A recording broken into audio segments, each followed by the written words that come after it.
Now there was a Pharisee, a man named Nicodemus, who was a member of the Jewish ruling council. He came to Jesus at night and said, "Rabbi, we know that you are a teacher who's come from God, for no one could perform the signs that you are doing if God were not with him." Oh, to have the confidence in Jesus that Nicodemus, a Pharisee, had in him.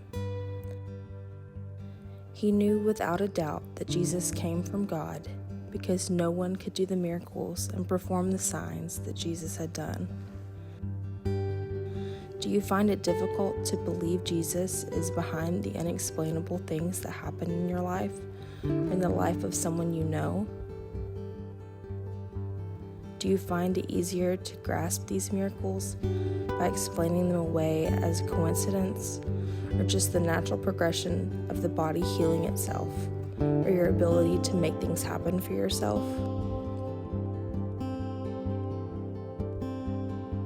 Close your eyes and think about a time in your life when you felt like your world, as you knew it, was coming to an end.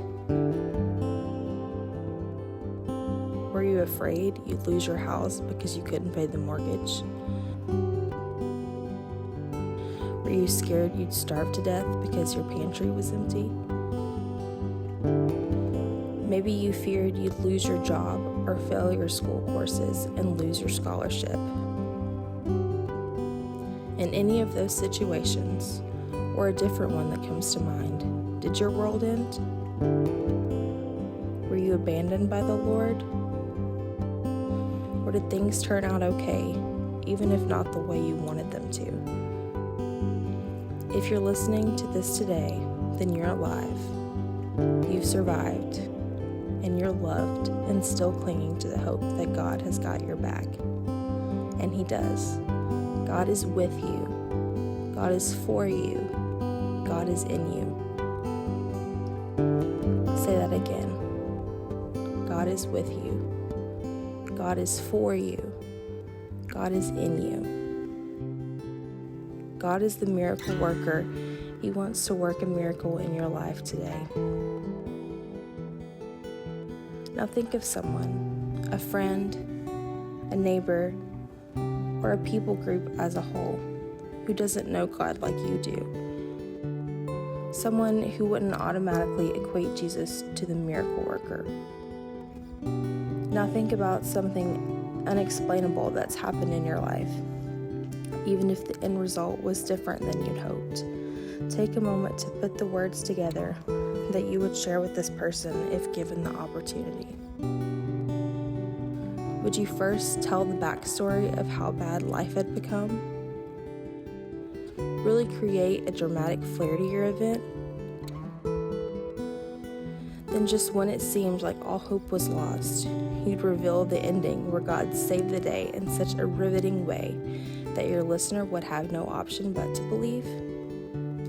That's usually how we tell a story of something unexplainable. We start with a pit of despair and then end with a mountaintop experience. Jesus made such an impression on Nicodemus with the signs he performed that Nicodemus had no other option but to believe he was from God.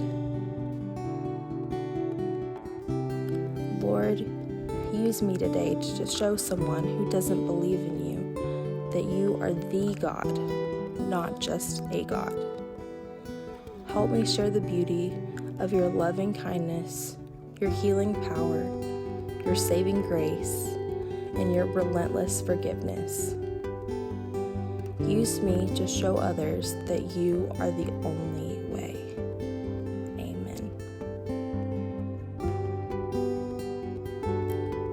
If you need prayer today,